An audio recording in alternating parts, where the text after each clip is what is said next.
Hi everyone. I'm just still checking my hair. I thought I would go live on this New Year opportunity and tell you about New Year's resolutions. I'm Jessica, by the way. I'm a Space Alexander Technique. I've just taught my first lesson of the year this morning, and I'm waiting for the next one in about an hour. Who's a newbie, which is great. So I don't know what expectations they will have, but I hope I can fulfill them. So I was in the coffee shop the other day with my partner Chris, and I heard one woman tell another, "Oh, have you not heard of New Year's resolutions?" Well, a New Year's resolution is when you make a list of things that you intend to achieve in the new year. And I just thought, who doesn't know about New Year's resolutions?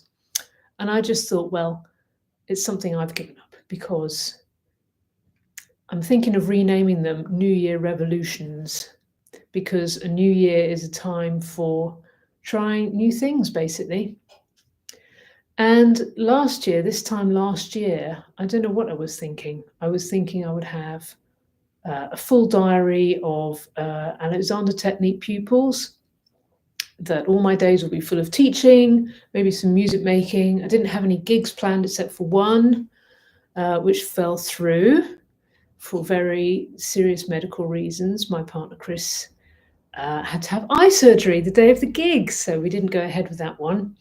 There's a lot of things that I thought would happen, but didn't happen, which led to some stress and some disappointment. And I got to thinking that it's all very well planning things and making resolutions and making goals, because you have to know where you're going in life. You have to have an idea of where you want to be. And there goes an ambulance. No, it's a police car, which is obviously going at full tilt to help somebody who just did something very unexpected. And that's what happens. So basically, life happens while you're busy making plans. You can make all the plans you like, and life can have a different idea of how it's going to go. So I made all these plans. I would do this gig in June. My family were coming over to visit. I would have my book done and my album done, and my mum would have her album done. And then all of a sudden, things started happening that completely got in the way. There was illness, there was injury, and really you have no choice but to attend to whatever just happened. Now, in certain cases, I can say the things that happened to me possibly happened because I wasn't paying attention. For instance, injuries happened because I wasn't fully present in the moment, focusing on the means whereby. And therefore, things happened which resulted in a few dings and bruises.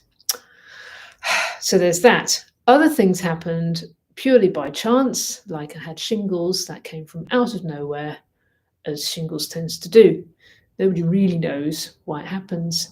So basically, I was forced to alter my plans, take time out, focus on the present, and find something in that new opportunity that would help me. So being forced to stop and slow down with the shingles, I thought, okay, well, I can spend more time. I can be in bed. I can correct my book.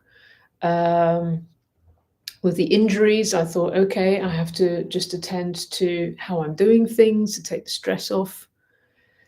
And in each thing, I think I'm getting better at finding a good thing about what could be perceived as a really terrible thing that happens, which is helpful for me because I'm finding that more and more things happen, either to me or the people around me, that derail plans. And I think that's called life, basically, isn't it?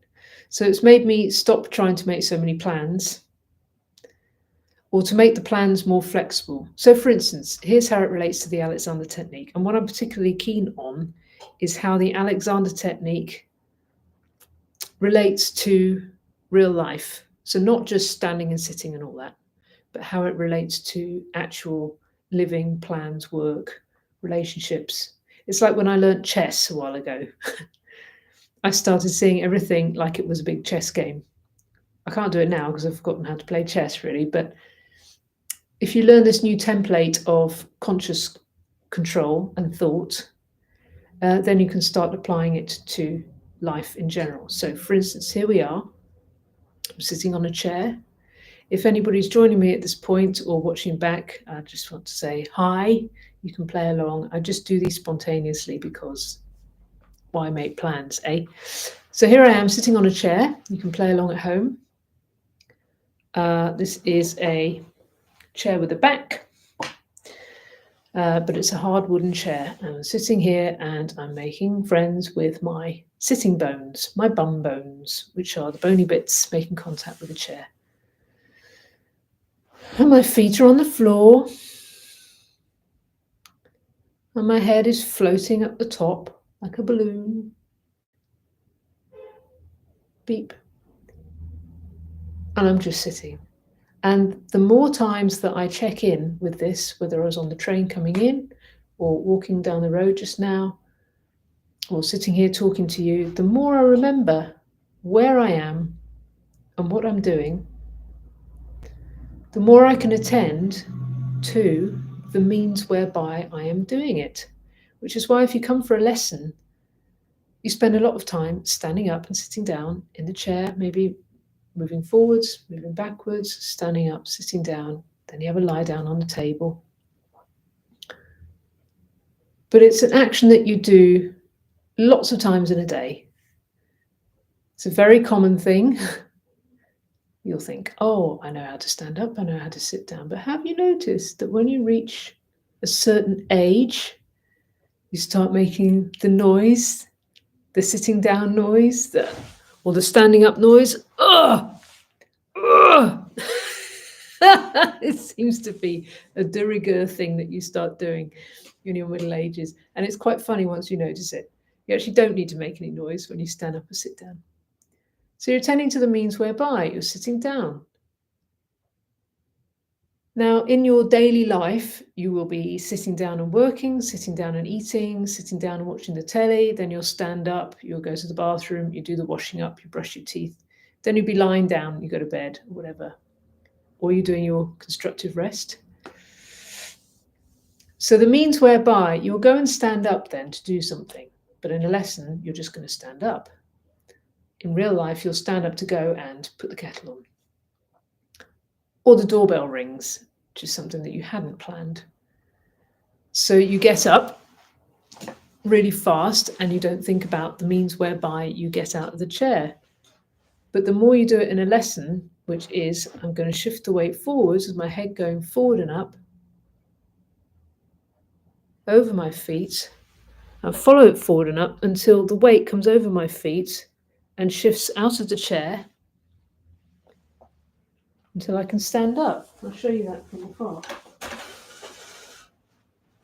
It's hard to get a really good angle, but shift the weight forwards and my feet are tucked back into the chair so I don't have to get all the way over them out in front. Tip the weight forward, forward, forward, forward, forward, forward until you just get out of the chair and there's no need for any of these noises. And when you come to sit down again, you send your hips backwards and your knees forward. Tip your weight over your feet until your bum hits the chair. Pretty simple, huh? However, what we tend to do is this, and then we run off. Then we run off. The means whereby, so you've got the end goal of standing up and going to do something, which is fine because you know what you do, otherwise why would you stand up? But the means whereby is the process of thinking about it consciously and with control and with a new idea that what you were doing, the way you used to do it, is the wrong way. And with this new conscious constructive control of the individual, which is the name of F.M. Alexander's second book, you have a new appreciation of the way you do things. Now then, my goal, upcoming goal, One of them is to finish my book. Did I tell you I'm writing a book? Well, I'm writing a book. It's been in process for ages. I really want to finish it, but I can't finish it tomorrow. There's a few things I have to do. I write a list of the things I have to do to reach the goal of publishing the book, and I can just do one of those things, and I can keep breaking down those things, like proofread this chapter, sort out this chapter, name all my photos, contact the publisher, all this kind of thing. And I can break it down and do one thing at a time, because I can't do them all at once. And this is the thing we have to remember. We can't do everything everywhere all at once. Did you see that film? It's ridiculous. We have to do one thing at a time. And the thing you can do is the thing that's in front of you. And if you're fully present on the thing that's in front of you, then you can do it the best way possible. If you are not fully present on the thing that's in front of you, then you'll do it without thinking. And that's where the problems arise. That's where you trip over or injure yourself, put your back out. That's where they say, oh my gosh, I just put my back out by sleeping wrong or by picking up a box. It's because you weren't thinking and you're used to doing it in a way that doesn't suit you. So in Alexander technique, when we talk about gaining your end, it means that you just focus on the goal and you zoom towards it without thinking about the means whereby. And this work is about thinking about the means whereby you do something. It's so important, I can't say it enough. So a New Year's revolution is to think about the means whereby, have your end in sight, and think about the means whereby before you get there. Happy New Year. I'll ring off there. If you're watching this back later, hello. Maybe I'll start scheduling these live streams so that you can actually tune in all at once and talk to me. But anyway, in the meantime, Happy New Year. Think about where you're going and how you're going to get there. Take your time, and if it all gets too much, just stop. Stop and think. All right. Bye.